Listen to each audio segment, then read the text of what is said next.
Greetings. This is Fred Barstein, CEO and founder of TPSU at UCLA, where we're in the middle of conducting a TPSU program with our adjunct lecturer, Rick Unser, Managing Director at Creative Planning. Welcome, Rick.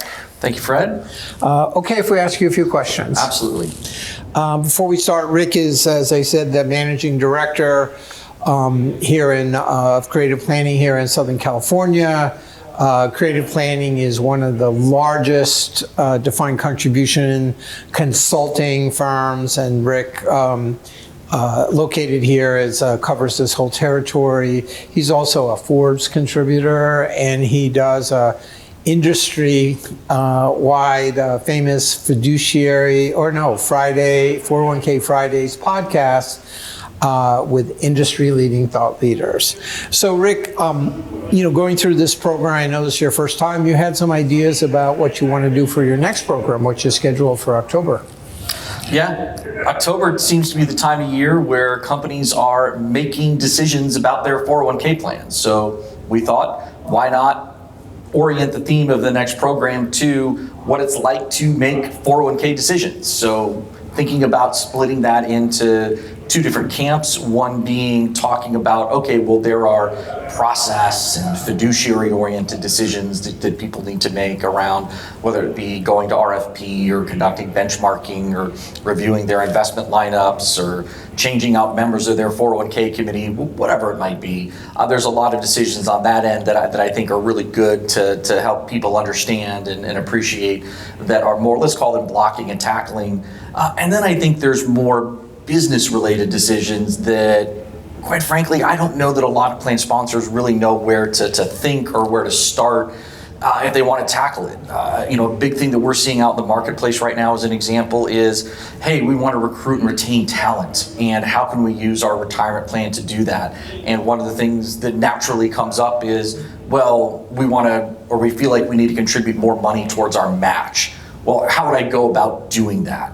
And the idea here would be that we would have a panel that would be a great resource for attendees to run that concept by. So have a financial buyer, a CFO, have a HR leader, have a general counsel or legal resource, and just have them walk through various decisions of, should we, if we wanted to increase our match, how would you like us to engage you to get a good outcome from that type of decision? Or should we start a deferred compensation plan? Or we're thinking about doing something differently around employee education and we want to invest in that.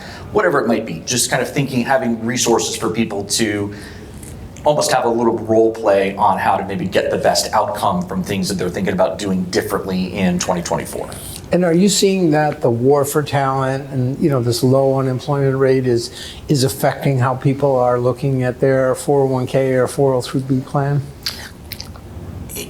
Yes and no. I think companies are looking at their 401k plans very similarly, that it's a valuable part of their benefit.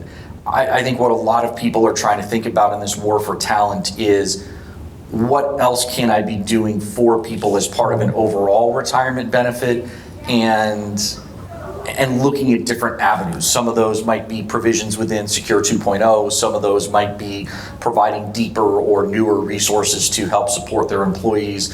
Some of that could be revisiting decisions that they made years ago around the company match or the plan design, and trying to make sure that that's contemporary, doing a benchmarking study or a plan design analysis against some of their top competitors for talent. But I don't know that people are necessarily completely trying to, let's call it flip the couch over and start over with 401k, but I think they're definitely looking at the retirement piece of their benefits offering and saying, are we pushing all the buttons and throwing all the levers that we can and that makes sense for us based on the type of talent that we're trying to attract and retain. And to your point, in Secure 2.0, for example, student loan debt repayment is a very tangible, it may not have anything to do with retirement, but it affects how you can save and how much you can save. I do think on that note, I think with student loan debt, I think that's one that I feel like we as an industry are super excited about. I'm not getting that same level of excitement from employers. Right. And I don't know if that's an education that we need to be doing a better job as an industry of, or whether that's just not familiar with it, not wanting to be the proverbial first one in the boat. But I do think there's a little disconnect there around, like, we think this is great in a lot of ways, and I mean, obviously not everybody, but there's a lot of excitement and enthusiasm about that. But I don't know that employers are matching that Right. enthusiasm that some of the industry have. We have heard, though, anecdotally, that it's a great engagement tool so that the employees that are affected, and it could be older ones who are paying off their Sure. kids. Well, that's great. Well, we look forward to seeing you in October, and hopefully, if you're in the Southern California area, you will be able to join our next TPSU program, which will be, as I said, middle of October. On that, thanks, Rick, for participating and supporting TPSU. No, thank you, Fred. It's been a great program. And thank you for watching 401k TV. Please stay tuned.